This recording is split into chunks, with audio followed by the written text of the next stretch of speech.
Hey friends, welcome to another How to Draw video with me, Liron.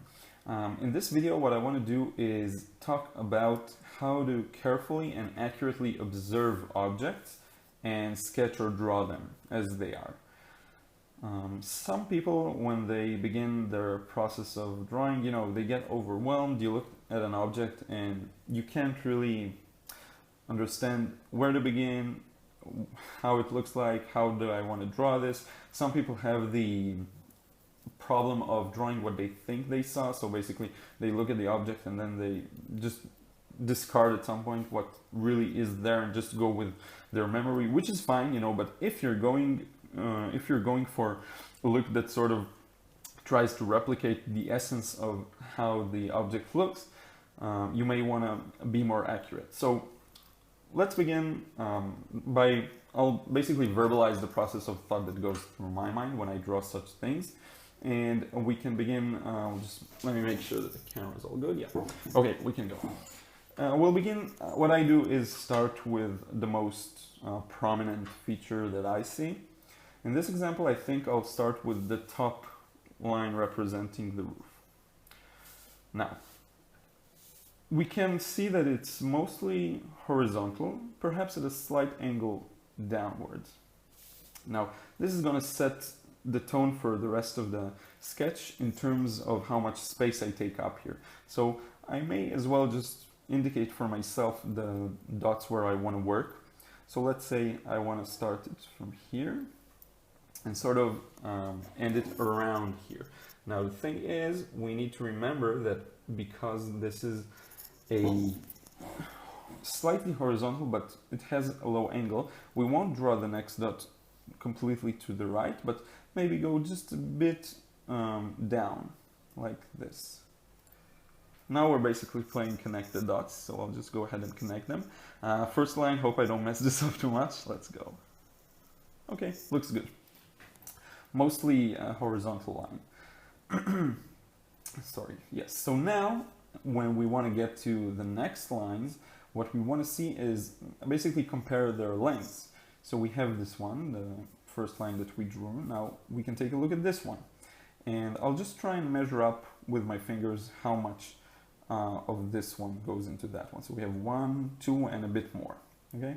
It's like 1, 2, and a slightly bit. 1, 2, and a bit more. You can also use an object that you have, like compare this, and you can see that this is about the same as the cap, and then try and see how many times you can fit the cap in the first line you draw. So if we go and sort of divide that one to 2.5, I think we got something like, this is 1, 2, not and a half and a bit, actually, it's not even and a half. We have 1, 2, and a bit. So this is about the length of this part. So what I'm going to do now is look at the angle here and try to replicate it as best as I can. And keep this length. And here's a cool trick you can do. Before you actually draw the line, you can sort of imagine the movement. This is what I like to do. Imagine the movement of your pen or pencil or whatever, and you can see this imaginary line of what it's going to look like, which is what I'm doing now. And when I feel like I'm confident enough, I can just get that line in. Okay, about the same length as this one. Not too much to it. I try to sort of look at the relations between those two and get the correct angle. It doesn't have to be, of course, 100% accurate. It's all good. Now we can move on to the lower line of the building here. You can see that it extends further more than this part. Now, this is something I won't measure precisely, but I will try to get this point's sort of location in my mind. So it goes more to the right, that's for sure. And this line also moves not completely like perfectly horizontally, but rather upwards due to the perspective of this and the angle of the picture. Now, I'm not going to get into perspective here, but let's just imagine we have this line here and it goes on. You see at a slight angle upwards. So what I'd imagine is that the roof ends here. Okay, and now we're going to play again, connect the dots. and get this line over here, and then may even extend this one a bit more and connect it to the edge here. Perfect. Now the relations between these two lines is that this one is slightly longer than this line. Let's see if I got it about correct. Yeah, this one is a bit shorter than this one. I think it's even more extreme in this, in the picture itself, but we can live with that. I think it'll look good. Now, the next line I want to get in here is actually this one, and you may notice that it has the similar length to this one. So, all we need to do is sort of figure out the length of this one. You can measure. I do this usually just by looking, but if you want to, you can measure and do another dot here. In these cases, usually I won't, and I'll just go with what I see. So same length at an almost vertical angle. So we can go ahead and sort of drop that line here. Like this, about the same length, very good. Now, you'll notice that something interesting is happening here, because this line, it's sort of even longer now that I look at it. It extends a bit more here. So what we're going to do is continue it a bit more, like this. Now, before I connect it to this one, you may notice something interesting happening here. I'm not sure it's very visible, but I'll try to indicate it for you. There's this part here that protrudes out of this wall. So you have this area here, sort of continuing downwards. Okay, and the back wall actually goes like this. I hope you can see the markings that I'm doing here. So what we're going to do is try and do the same thing here. Before we do that, let's understand, or you know what? Let's just make an exception. Get this line here, okay? And it has the same angle as this one, pretty much. Maybe it goes a bit more upwards. So if this one's like this, it goes slightly up. Let's get it like it's a short line. Doesn't have to be accurate. Again, I'm not telling you to measure because it's okay if it's not that like super accurate. And then we can drop off another line like this, and we closed it off. Okay. Now I want to get to, because we got this line in, to this one. So what we have here is basically a line that moves upwards at a slight angle. You'll notice it continues this trend of like this, and then a bit upwards, then a bit more up, due to the perspective. And it begins somewhere above the end of this line. So somewhere above the end, let's say here. And it goes up at an angle. Now, what is important to notice is that the roof extends farther beyond the wall. So if we are going to mark this wall here, we'll need to end it somewhere around here, let's say. Okay? So we have a line that goes up, ends here. Let's try and imagine a dot for it. I think somewhere around here. And then just get it in. Okay? Now to close it off, we can just connect these two dots. So let's close it off. Perfect. Now again, you see it's not, and even I think it should be a bit more like this. Yeah. Now again, it's nothing exceptional. You know, we're just looking at the thing we're drawing and trying to portray it as accurately as possible. Now also, I'm sort of, when I go through this process myself, I go through it a bit quicker, but now I'm actually verbalizing like my thought process. Hopefully it's relatable, like you can understand what I'm saying.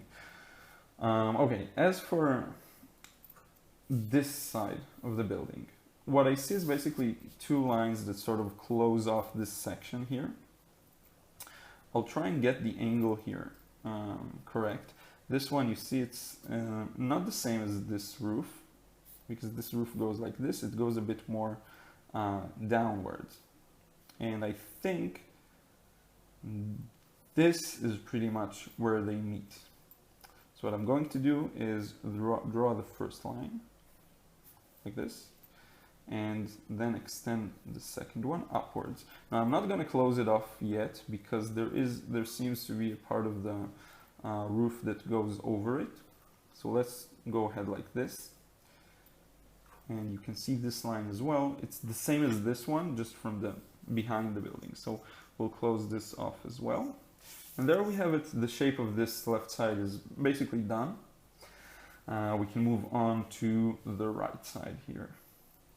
So what we have here is another part of the wall that protrudes out. Now, there seems to be a 90-degree angle between these two lines. I'm not sure if you can tell. I think it's just comes with experience, but this is how it looks like. This is what makes sense to me. In order to get that angle, we're going to need to draw a line like this. So what I'm going to do is just draw it really, a really short line that goes at an angle, like this. And complete this line as well, that continues at a similar angle to this line. Now we want to draw, oh, by the way, just to mention, this line is somewhat parallel to this line, okay? You're going to see soon why I mentioned this. Due to rules of perspective again, these two lines will continue and meet at some imaginary point. But we're, again, not going to get into this now. Now we want to finish off this line here. So its shape, this line is parallel to this one. So we're going to draw a line that's sort of parallel, like this, very short again, and close it off with another line similar to what we have here. And believe it or not, that's basically the largest shapes are covered now. Now that we got the larger shapes in, we can begin working on the details. So let's just take a moment to observe the details that we actually have here.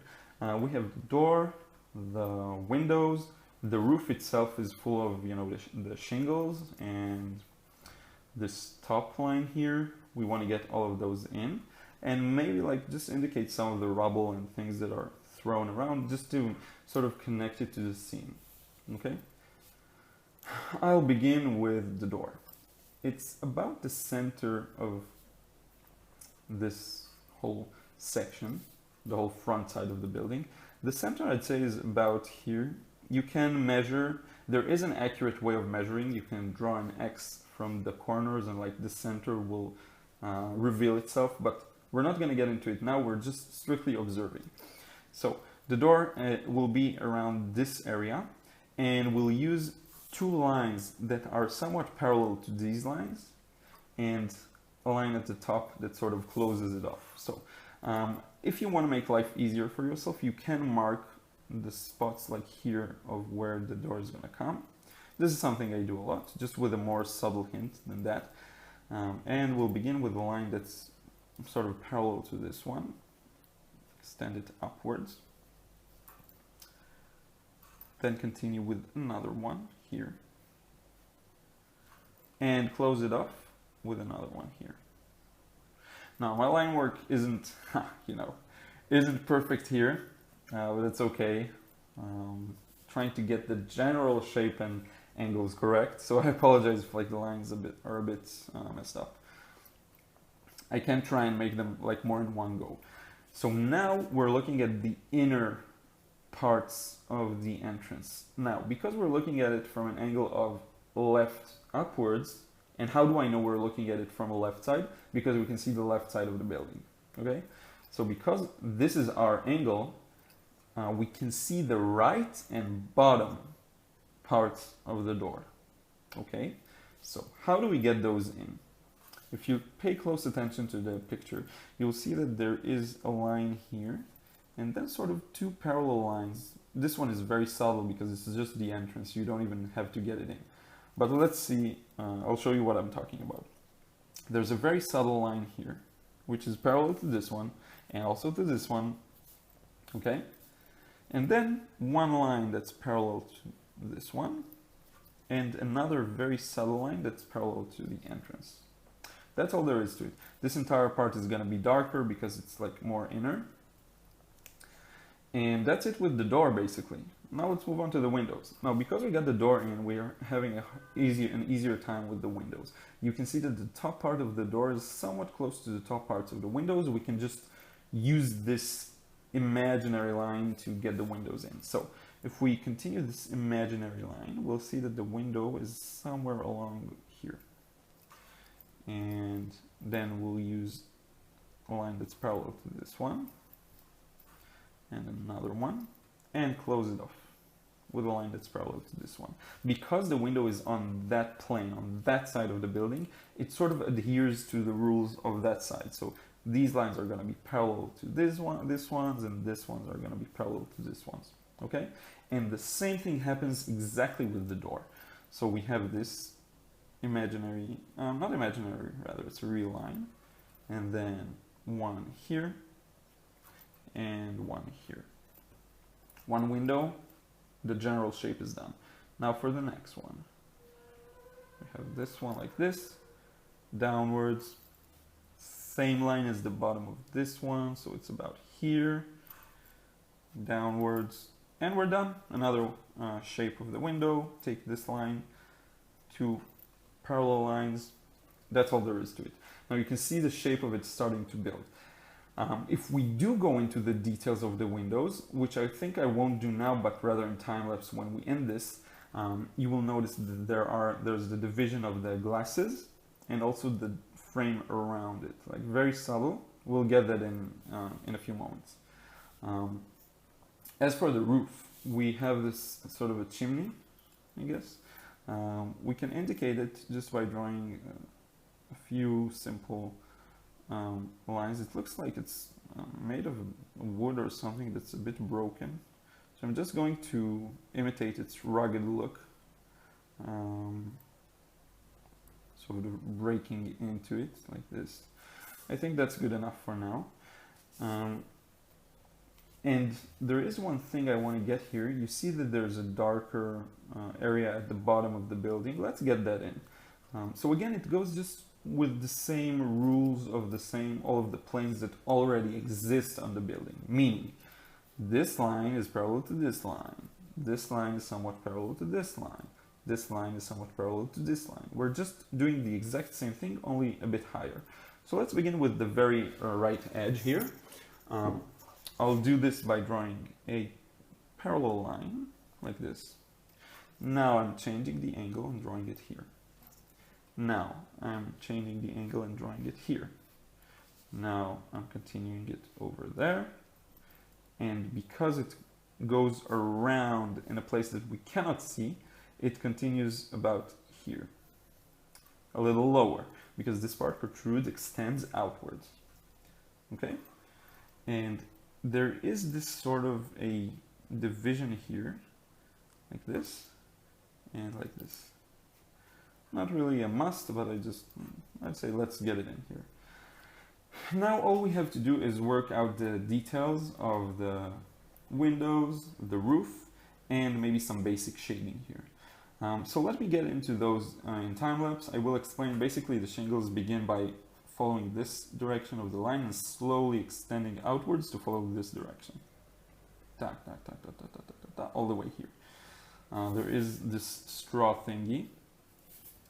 There is the top line here that will allow us to get some cool effects. And then we have the windows and some basic shading under the shingles, under this, the entire roof here on the left. This left side seems to be a bit more well darkened than the other parts. You can see it also here. Let me just go through them really quick, and I'll be back to explain basically what I've done and to wrap the video up.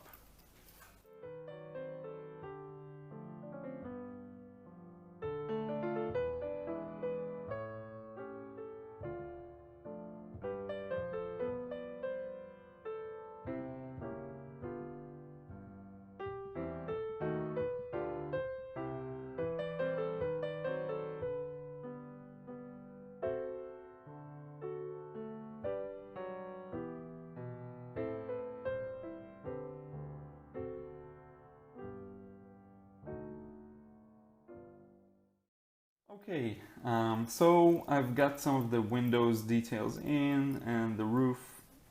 You can see that the further away these shingles go away from us, the less details of them we're gonna see. It sort of becomes with actually drawing them and then just suggesting them.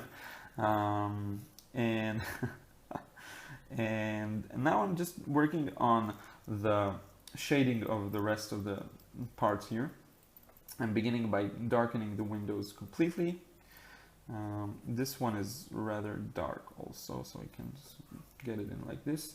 I did wanted to mention that this picture is actually a picture I took in Peru, I believe, in one of the hikings that we went to. It was a remote village, a very beautiful place, lots of mountains and lagoons, just very beautiful. And it was nice remembering that this picture exists. Now what we can see again, as I mentioned, is that this left side is a bit darker. You can see it here and here as well. So I will go with a very thin layer of lines here just to get it a little darker, as well as the entire bottom part.